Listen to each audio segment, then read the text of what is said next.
इस वीक पूरा time news में क्या चल रहा था और इकोनॉमिक्स रिलेटेड न्यूज में क्या हो रहा था, ये हम वेडनेसडे को मिड वीक तो जान ही चुके थे, लेकिन जुलाई के सेकंड वीक में वीकेंड न्यूज सेशन में आप लोगों का स्वागत है। Hi everyone, welcome back to इकोकॉइस क्लासेस। मैं हूं सुरभि और आज हम आ चुके हैं जुलाई सेकंड वीक के वीकेंड न्यूज सेशन में, जहां पे मैं अगेन आपके लिए कुछ 4 बहुत ही इंपॉर्टेंट आर्टिकल्स लाई हूँ।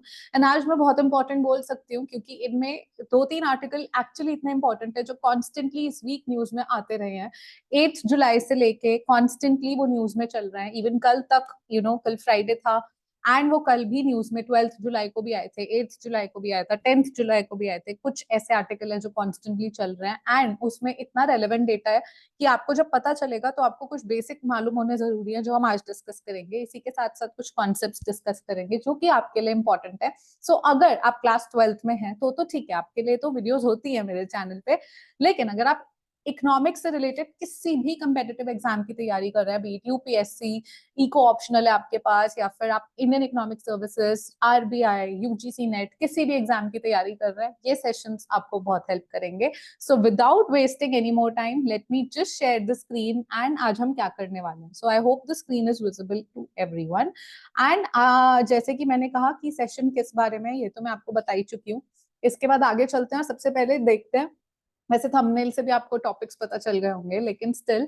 तो आज का सबसे पहला और सबसे ज्यादा इंपॉर्टेंट टॉपिक है इंडियाज अनएम्प्लॉयमेंट प्रॉब्लम। सो अनएम्प्लॉयमेंट, जॉबलेसनेस, स्किल गैप, ये सब ना कॉन्स्टेंटली न्यूज में बहुत ज्यादा चल रहा है एंड ये one of the important macro economic indicator है, तो इसके बारे में बात करनी बहुत ज्यादा जरूरी हो जाती है। इसी के बाद सेकेंड टॉपिक हमारा है इंसॉल्वेंसी एंड बैंक्रप्सी कोड, यानी क्या होता है, ये क्या चल रहा है, इससे रिलेटेड इस पे बात करेंगे।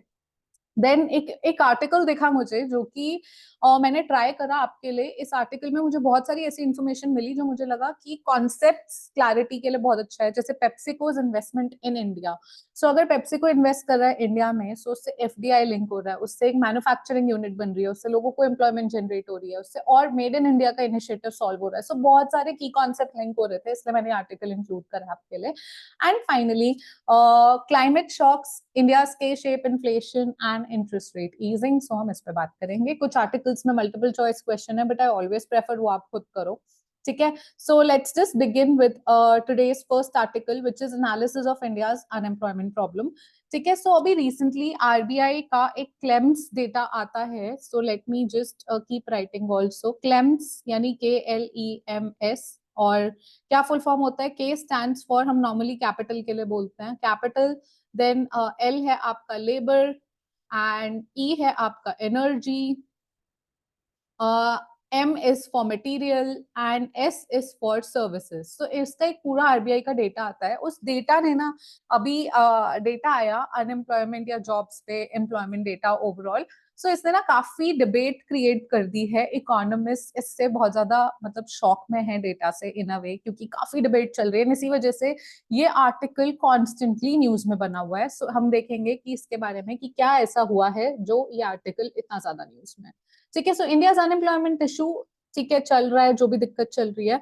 मेन बात करते हैं की पॉइंट्स। पहले हम आर्टिकल जो आया था उसके की पॉइंट्स पे बात करते हैं, फिर उससे कौन सी इकोनॉमिक थ्योरीज रिलेट हो रही है हम उस पर बात कर लेंगे, ओके। सो सबसे पहले कॉन्ट्राडिक्टरी डेटा है। कॉन्ट्राडिक्टरी क्यों है? क्योंकि क्लेम्स का डेटा कह रहा है कि 6% ग्रोथ हुई है एम्प्लॉयमेंट में for 2023-24 year and as increase from 3.2%। so, वो कह रहा है 3.2% से सबसे पहले 3.2% था ग्रोथ, और उससे सीधा 6% ग्रोथ हो गया है इस ईयर में 2023-24 में, ठीक है। इससे प्रीवियस ईयर में ग्रोथ कम थी, यानी एम्प्लॉयमेंट बढ़ी हमारी कंट्री में, चलो ठीक है। फिर periodic labour force survey data कहता है कि indicates a brighter employment scenario compared to private service, ठीक है। देन CMI का डेटा कहता है रिपोर्ट्स 8% अनएम्प्लॉयमेंट रेट इन 2023-24। अब वो कह रहा है 8% अनएम्प्लॉयमेंट है। सो ये डेटा ना थोड़ा सा कॉन्ट्रोवर्शियल है, क्यों? ठीक है, अब आगे, पहले आगे चलते हैं उसके बाद डिस्कस करते हैं। एम्प्लॉयमेंट ग्रोथ वो कह रहा है 46.7 million jobs, 46.7 million jobs were added in 2023-24 compared to 19 million in 2022 and 23, ठीक है। वो बोल रहा है जॉब्स ऐड हुई है इसीलिए एम्प्लॉयमेंट बढ़ा है, परसेंटेज भी बता दिया उसने, okay fine, we got you. Then बात हो रही है, questions arise about what qualifies as employment, especially given the addition of 31 million jobs during COVID। अब ये एक डिबेट आई है उसने कहा कोविड ईयर में ना 31 मिलियन जॉब्स बढ़ी है। अब हमें पता था जिस टाइम पे लोग अनएम्प्लॉय हो रहे थे, लोगों की जॉब जा रही थी, लोगों को खतरे थे जॉब जाने के, कितना कोविड में सिनेरियो बुरा था, उस टाइम पे भी आपने कंट्रोवर्सी क्रिएट कर दी ये बोल के कि 31 मिलियन जॉब्स ऐड हुई हैं। ठीक है, तो ये एक ना कॉन्ट्राडिक्टरी और ये क्वेश्चन आ गया और इस पे डिबेट चल रही है। तो इससे जो डिबेट चली ना इकोनॉमिस्ट में, इकोनॉमिस्ट एक छोटी सी क्रक्स पे आए कि अगर एम्प्लॉयमेंट बढ़ी है, इसका मतलब आप एम्प्लॉयमेंट में किस चीज को एम्प्लॉयमेंट मान रहे हो? इसका मतलब है लो पेइंग जॉब्स या लो क्वालिटी जॉब्स बढ़ी है, क्योंकि आप उसको एम्प्लॉयमेंट में कैलकुलेट करके ओवरऑल बोल रहे हो कि एम्प्लॉयमेंट बढ़ी है, बट हमें वो इंडिकेट नहीं हो रहा है अभी भी, क्योंकि कोविड में किस टाइप की अदरवाइज जॉब्स बढ़ी है, राइट? देन आगे बात कर लेते हैं, employ economic growth versus job creation. So despite high GDP growth, job creation has not kept pace. Declining labor intensity in non-farm sector, influenced by global trends towards capital-intensive manufacturing and services. So slowly we are moving towards capital-intensive technologies and manufacturing and services. The rise of AI and tech-driven productivity has further reduce need for labour. So धीरे धीरे ना AI की वजह से, technology की वजह से, जो काम पहले एक आदमी कर देता था वो अब आपका एआई कर देता है। सो इमेजिन आप कंटेंट राइटर हैं एंड पहले जिस चीज के लिए आप बहुत रेलेवेंट थे, अब वो काम चैट जीपीटी कर देता है एंड आपको all you need is a person to just you know throw the correct command language and the codes to chat gpt, and that will provide you with the what all is required.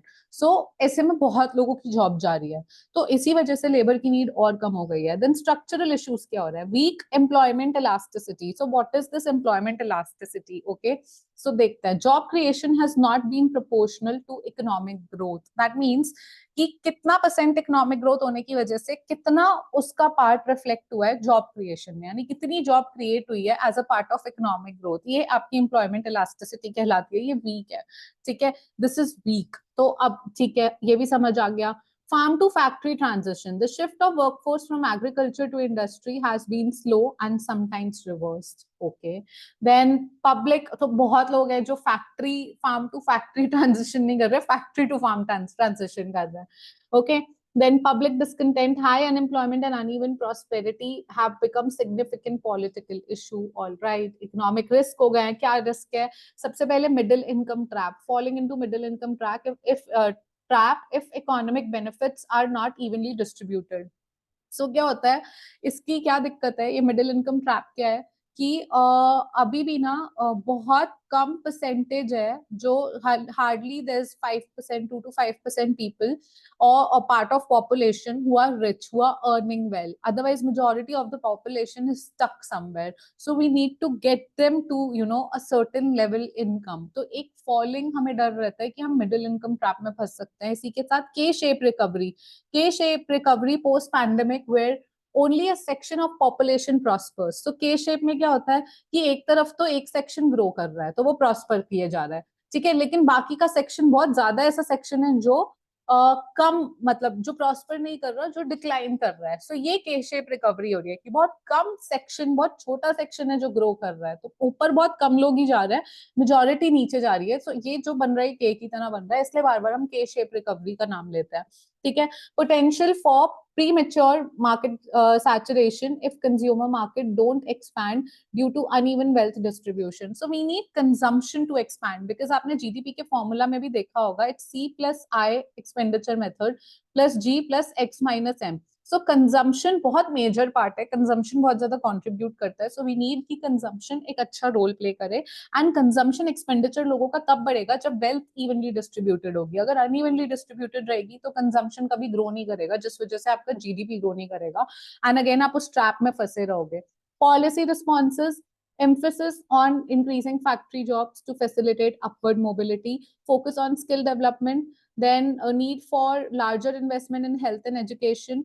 तो health and education sector में बहुत ज्यादा investment की जरूरत है, थोड़ा और बढ़ाने की नीड है and encouraging private sector investment to spur job creation. Okay, and also that is why इस पॉइंट को मैं थोड़ा हाईलाइट करना चाहूंगी। इस पर मैंने 2 आर्टिकल और पढ़े हैं कि बजट में भी हम बात कर रहे हैं कि आप जो जीडीपी का परसेंटेज कंट्रीब्यूट करता है हेल्थ में और एजुकेशन में, उसको थोड़ा बढ़ाइए, ठीक है, because it is critical. And then we have अब इसमें इकोनॉमिक थ्योरीज एंड कॉन्सेप्ट क्या बन रहा है? एम्प्लॉयमेंट इलास्टिसिटी, क्या होता है, measure the responsiveness of employment to economic growth, यानी कितनी एम्प्लॉयमेंट क्रिएट, इकोनॉमिक ग्रोथ हो रही है तो एम्प्लॉयमेंट भी तो और क्रिएट होनी चाहिए ना, तो ग्रोथ हो रही है पर एम्प्लॉयमेंट क्रिएट नहीं हो रही, इसका मतलब लो इलास्टिसिटी है, right?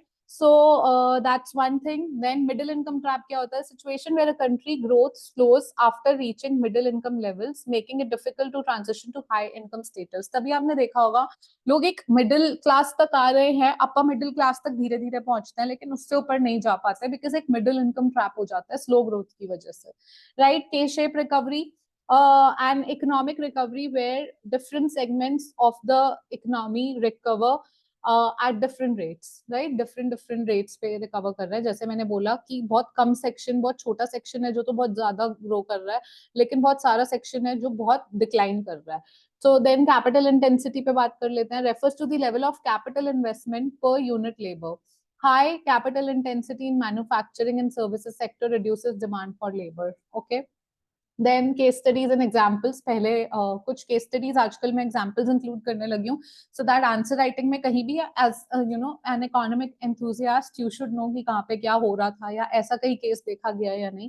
So German vocational training model, German's dual educational system combines apprenticeship in companies with vocational education in school, leading to low youth unemployment. So इसका ये मतलब है कि कुछ ऐसे ट्रेनिंग मेथड्स होने चाहिए, जैसे आप में से बहुत लोग मुझसे अग्री करेंगे कि जो हम स्कूल में पढ़ते हैं the moment we land into a job scenario, तो जो हमने स्कूल में पढ़ा होता है वो कभी हमें रेलेवेंट लगता ही नहीं, हमें लगता है सारा कुछ तो यहीं आके सीखना है, तो हम उसकी इसी वजह से वोकेशनल ट्रेनिंग की तरफ बढ़ने लगे हैं कि प्रैक्टिकल लर्निंग की जो हमें लाइफ में करना है हम वो क्यों नहीं सीखते हैं, क्योंकि कुछ ऐसी चीजें सीखी थी जो तब सीख ली, पेपर तो दे दिए लेकिन वो कभी काम ही नहीं आई कहीं पे, आज भूल भी चुके होंगे कितने लोग। सो पॉइंट क्या था उसे सीखने का इन द फर्स्ट प्लेस, शायद जो हमें करना था हमने वो सीखा होता तो उस पर बेटर परफॉर्म कर पाते, right? Then China's manufacturing shift, China significant investment in manufacturing infrastructure facilitated the shift of its workforce from agriculture to industry, contributing to its rapid economic growth. All right. Then India Skill India mission. Okay, so yeah, again, I think वो थोड़ा वो हो गया, India Skill India mission. Okay, it's Skill India mission. So launched to train over 400 million people in different skills by 2022. Despite its ambitious target, the program has faced challenges in terms of quality and implementation. So the problem हमारी country में ना एक और है, population इतनी है और loop holes इतने हैं ना करप्शन की वजह से कि I mean, I normally refrain to go to the political section, but I feel कि इतना गड़बड़ है कि पॉलिसी तो बना दी जाती है लेकिन उसका क्वालिटी इंश्योर नहीं किया जाता, उसका इम्प्लीमेंटेशन पे मेक श्योर नहीं किया जाता, that how it's going, which is what creates an issue later on, right? So दिखने में लगता है पॉलिसी है बट वो काम नहीं कर रही होती, so there is no point of having such a policy in the first place. MCQ questions you please read and you can probably answer yourself. Let's move on to the second article, insolvency and bankruptcy code. So insolvency and bankruptcy code, सबसे पहले introduction देख लेते हैं।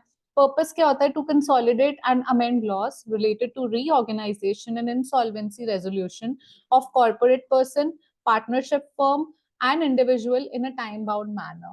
Okay, so objective क्या है? To maximize value of assets of such persons, to promote entrepreneurship, then availability of credit and balance the interest of all stakeholders. Then achievements and impact, reduction in non-performing assets, NPAs. So significant reduction in NPA by facilitating quicker resolution, resolution efficiency, improve recovery rate for creditors, and economic impact contributed to healthier banking sector. Key challenges are there. So you read the key challenges. I will move towards recommended reforms, right? So recommended reforms क्या है इसमें? Minimizing process delays. Minimizing process delays, and guys PDF का मिल जाएगी, Telegram group पे मिल जाएगी, यहीं पर आपको डिस्क्रिप्शन में सबसे ऊपर टेलीग्राम लिंक दिख जाएगा, सो आपको बस जानना है, आपको उस पर क्लिक करना है, you will find the PDF ताकि आपको आगे भी काम आ जाए। ओके, एंड या सो मिनिमाइजिंग प्रोसेस डिलेस, इम्प्लीमेंट करो कुछ ऐसी चीजें कि प्रोसेस डिले ना हो पाए, पेनल्टी लगा दो डिले के लिए। देन एड्रेसिंग ग्रुप इंसॉल्वेंसीज कि यू नो कोई नहीं देता है, पैसे लेके चला जाता है, नहीं दे रहा है। So learn from the international best practices such as Singapore's efficient group insolvency processes. Then ensuring consistency in rulings, okay so कुछ भी कंसिस्टेंसी होनी चाहिए जुडिशियल डिसीजंस में भी, कि ऐसा नहीं एक केस में कोई जुडिशियल डिसीजन एंड एक केस में कोई और, there should be consistency.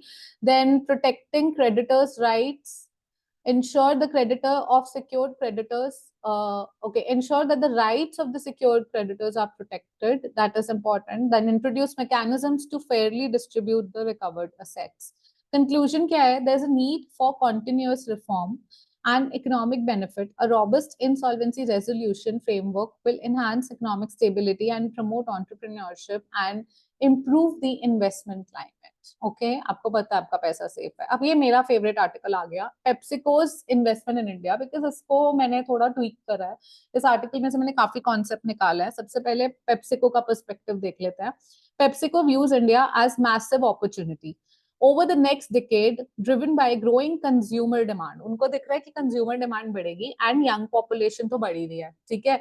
Then the CEO of PepsiCo highlighted significance within the Africa, Middle East and South Asia, seeing it as a key growth area. India उन्हें सबसे ज्यादा अच्छी opportunity लग रहा है basically, ठीक है. इन्वेस्टमेंट प्लान क्या है? पेप्सिको ने अनाउंस किया है कि इन्वेस्टमेंट करेंगे अप्रोक्सीमेटली 1200 करोड़ की, ठीक है, 154 million to establish a flavor manufacturing facility in Ujjain Madhya Pradesh. Madhya Pradesh Ujjain में वो एक फ्लेवर मैन्युफैक्चरिंग यूनिट सेटअप करेंगे. इसके लिए वो इतना इन्वेस्टमेंट करेंगे. सो इमेजिन, मैं आर्टिकल में आगे बढ़ने से पहले ही आप लोगों को थोड़ा इमेजिन कराना चाहूंगी कि इमेजिन उज्जैन में इनकी खुल रहा है, पूरा फैक्ट्री खुल रहा है, मैन्युफैक्चरिंग यूनिट खुल रहा है, उसके लिए लोग चाहिए होंगे, मशीन्स ऑपरेट करने के लिए चाहिए होंगे, लेबर, लैंड, इन्वेस्टमेंट होगी, पैसा इंडिया में आएगा सारा का सारा, एम्प्लॉयमेंट बढ़ेगी वहां पे उस एरिया में और ज्यादा अपॉर्चुनिटी, क्योंकि रोड कनेक्टिविटी, ट्रांसपोर्ट, सारी चीजें बेनिफिट होंगी. Correct. The new facility is expected to be operational in the first quarter of 2026. Like इस वक्त 24 चल रहा है, so within 1.5 year or 2 years will support the scaling of PepsiCo's brand. उस PepsiCo का तो brand scale up होगा India में, right? Market dynamic and growth देख लेते हैं. PepsiCo's beverage unit volume grew by 2%, driven primarily by strong growth in India. India से बहुत strong growth आती है, इसलिए 2% उनका volume बढ़ा है. Then for the second quarter, growth was observed in developing and emerging markets like Egypt and Poland, contributing to overall increase in organic revenue. Okay, and then strategic goals. PepsiCo aims to build the necessary infrastructure to support future demand and expand its market presence. Right, competitive landscape hai. PepsiCo competes with Coca-Cola, ITC, Bikaner, and Haldiram in India, offering range of beverage and snacks. Right, इसके competitor नहीं है. The company's local bottling partner कौन है? Varun Beverages manage करते हैं इसके operations. Then financial performance you can read, strong brand है, profit कमा रहा है, ठीक है. इकोनॉमिक कॉन्सेप्ट पे आता है, मुझे ना इसकी बात करनी है बिकॉज ये इंटरेस्टिंग है. सबसे पहले ये हो क्यों आ रहा है कि पेप्सिको इंडिया में इन्वेस्ट कर पा रहा है? ग्लोबलाइजेशन हुई, ठीक है, facilitates the entry of multinational corporations into new market, encourages cross border trade. फिर एफडीआई का कॉन्सेप्ट आ रहा है. इन्वेस्टमेंट तो डायरेक्ट इन्वेस्टमेंट हो रही है, फॉरेन डायरेक्ट इन्वेस्टमेंट हो रही है, मैन्युफैक्चरिंग एंड इंफ्रास्ट्रक्चर बूस्ट हो रहा है, लोकल डिमांड मीट करने के लिए इकोनॉमिक ग्रोथ सपोर्ट होगी, इन्वेस्टमेंट होगी, जॉब क्रिएट होंगे, लोकल इकोनॉमी बूस्ट होगी उज्जैन की, मध्य प्रदेश की. फिर मार्केट एक्सपेंशन, ऑब्वियसली पेप्सिको का भी मार्केट एक्सपेंशन होगा. कंपेटिटिव स्ट्रैटेजी भी है एक इसके अंदर, ठीक है, कि लोकल प्रोडक्शन होगी, कॉस्ट रिड्यूस होगी, मार्केट रिस्पॉन्सिवनेस इंक्रीज होगी. एंड कई बार होता है कि किसी कंट्री के कोई फेस्टिवल है लोकल, एंड आप उसके हिसाब से पैकेजिंग कर रहे हो क्योंकि वो लोकली प्रोड्यूस है, तो लोकल ज्यादा पता है कि कैसे बेनिफिट हो सकता है. जैसे for example Cadbury dairy milk ने हमेशा कोई भी फेस्टिवल आता है, राखी आती है तो वो भाई बहन राखी बांधते हुए चॉकलेट निकाल देते हैं, वैलेंटाइंस डे आता है तो वो हार्ट वाली चॉकलेट निकाल देते हैं. So they use the local economy to the maximum competitively आगे स्कोर करने के लिए, right. Then economic growth and employment, so इसकी भी बात, ये भी एक बहुत अच्छा टॉपिक रिलेट हो रहा है. एंड फाइनेंशियल परफॉर्मेंस तो है ही, तो इसी वजह से ये आर्टिकल इंपॉर्टेंट हो जाता है क्योंकि इसमें बहुत सारे इकोनॉमिक कॉन्सेप्ट्स आते हैं. Right, then let's move on to the final topic, which is climate shocks, India's K-shaped inflation and interest rate easing. सबसे पहले इंट्रोडक्शन देख लेते हैं. इस रिपोर्ट एनालिसिस में, यानी हमने एनालिसिस जो करा है इस पूरे आर्टिकल का, ये कहता है कि impact of climate shock on India's economy, focusing on K-shaped inflation and the response of monetary policy, particularly interest rate easing. We will integrate economic concepts such as consumer price index, globalization. तो इसमें भी हम integrate करेंगे अलग-अलग economic concepts, right? Then climate change and economic impact. So, सबसे पहले climate change देख लेते हैं क्या होता है. सिग्निफिकेंट चेंजेस जब होते हैं ग्लोबल टेम्परेचर में, इन वेदर पैटर्न्स में, ठीक है. While climate change is a natural phenomena, scientific evidence indicates that human activities have accelerated these challenges, and I think we are agreeing on this without any debate, right? Economic impact क्या हुआ है? Climate change की वजह से बहुत सारे economic variables impact हुए हैं, जैसे कि agricultural productivity, supply chain affect होती है, ठीक है. देन अनसीजनल रेन, कभी ड्रॉट हो जाता है, कभी फ्लड हो जाता है, कभी कुछ भी हो जाता है, जिसकी वजह से क्रॉप अफेक्ट होती है आपकी, एग्रीकल्चर अफेक्ट होता है आपका, जिसकी वजह से फूड प्राइसेस अफेक्ट होता है. तो ये बहुत दिक्कत होती है. Then K-shaped recovery and inflation का क्या है? K-shaped recovery occurs when different parts of the economy recover at different rates. Post pandemic India has seen sectors, so अभी अभी ये यही बात कर रहे हैं कि टेक्नोलॉजी जो सेक्टर है आपका, ठीक है, टेक्नोलॉजी एंड फार्मास्यूटिकल एग्जिबिट कर रहा है स्ट्रॉन्ग ग्रोथ कोविड के बाद से, लेकिन agriculture, hospitality, small business struggle कर रहा है, वो भी नीचे गिर रहा है. तो ये के शेप रिकवरी हो रही है, राइट. आई मीन इसी को आप ऐसे भी देख सकते हो कि यू नो ये आपका ग्राफ है, तो एक सेक्टर ग्रो कर रहा है एंड एक सेक्टर ग्रो नहीं कर रहा है, एंड इन अ वे वो के बन रहा है, ठीक है. सो वैसे के शेप में हम ये बात करते हैं. Then consumer price index. The consumer price index measures change in price level of a basket of consumer goods and services purchased by the household. It is an important indicator of inflation representing cost of living. And in 2023 CPI data दिखा रहा है कि divergent price trend देखे गए हैं, especially food items में. जैसे कि CPI vegetables का spike देखा गया 20% due to unseasonable rain, unseasonal rains, whereas non food items का मॉडरेट इन्फ्लेशन रेट था. तो इसका मतलब कितना ज्यादा क्लाइमेट चेंज की वजह से फूड प्राइसेस इंपैक्ट हो रहा है, ये हमें सीपीआई से पता चल रहा है, फूड इन्फ्लेशन से.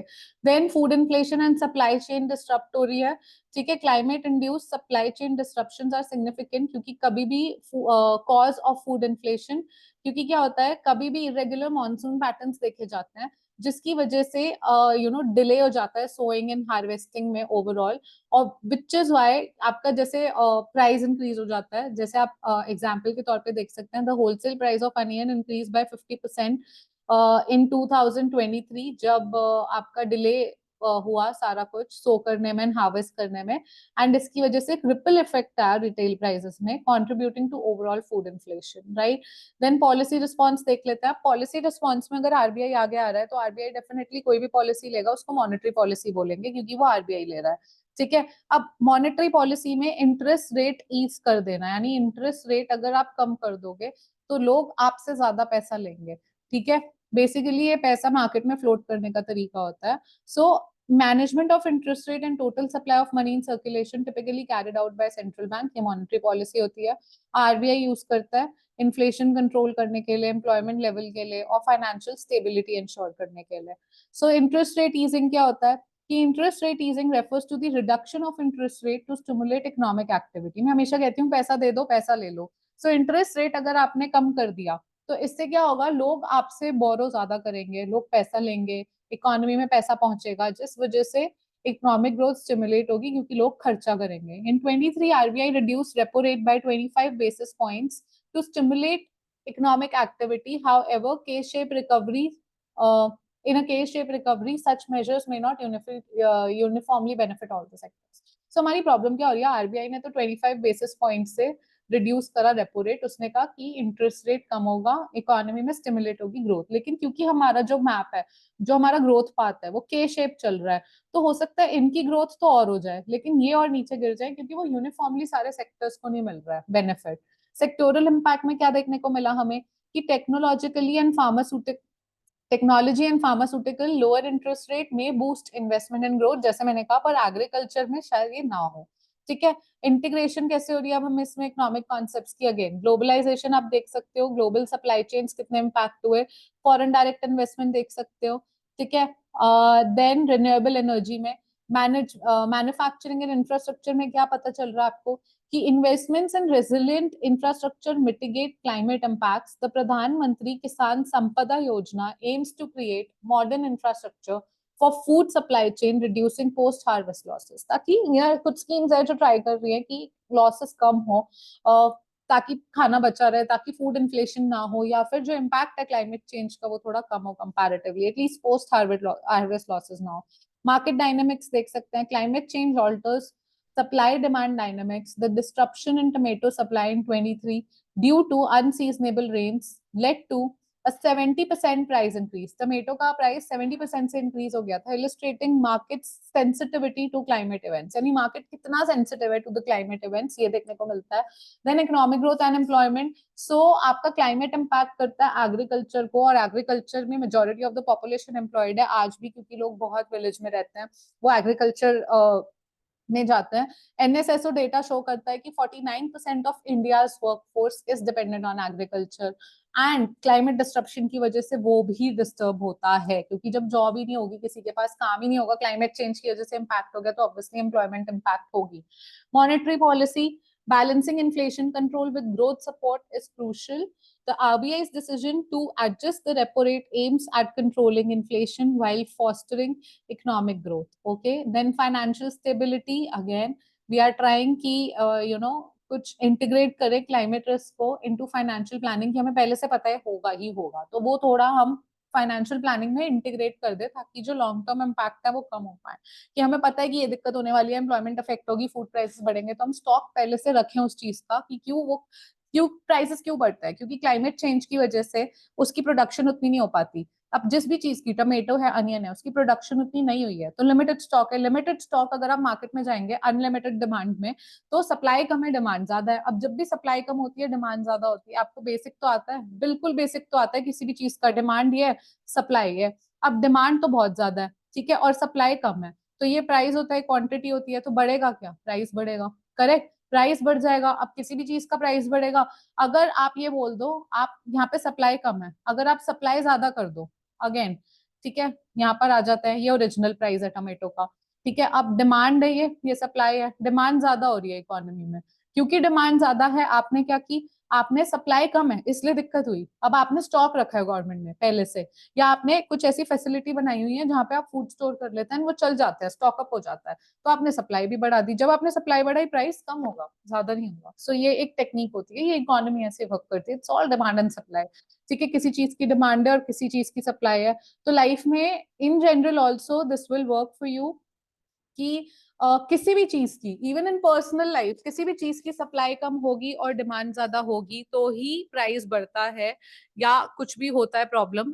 सप्लाई भी इक्वल होती है जितना डिमांड होता है तो प्रॉब्लम होती ही नहीं, मतलब आपके इकोनॉमी की तरह लाइफ भी इक्विलिब्रियम में ही चलती है। And I think that would be a great closing statement for this video. I hope this was helpful everyone, and जितने भी आर्टिकल्स करे रेलेवेंट थे, इंपॉर्टेंट थे। आई वुड से क्लेम और पीएलएफएस का डेटा जो भी होता है आपको पता होना चाहिए, एटलीस्ट एक ट्रेंड पता होना चाहिए कि क्या बोला जा रहा है, कंट्रोवर्सी क्या चल रही है, इकोनॉमिस्ट को प्रॉब्लम क्या हो रही है, कि कोविड में इतनी जॉब्स कैसे बढ़ गई, इसका मतलब जो जॉब का स्टेटस है, यानी जॉब्स क्वेश्चनेबल है, जॉब का quality and low paying job होंगी, तो ये उनका जो भी डिबेट है, जो भी आर्ग्यूमेंट चल रहा है, वो एक प्रॉब्लम चल रहा है। And with that I think that if this help you, please इसको दिखाओ कि लाइक कर रहे हो, ताकि मुझे पता चले ये अच्छी लग रही है आपको videos. And a lot of you ask कि मैम इसे कंटिन्यू रखे करंट अफेयर को, बिकॉज आरबीआई का एग्जाम है, किसी का नेट का एग्जाम है, एंड सबके कोई ना कोई एग्जाम्स है जहाँ पे करंट अफेयर आपको बहुत हेल्प करते हैं। So thank you for the feedback and keep flooding the comment section with feedbacks, and अगर कुछ अच्छा नहीं लग रहा है so also be open, and I am very open to feedback, so आप मुझे बता सकते हैं क्या नहीं अच्छा लग रहा है, and I'll definitely try and improve on it, and keep sharing the videos, like, and do not forget to subscribe to the channel. I'll see you next time. Till then, take care and bye bye.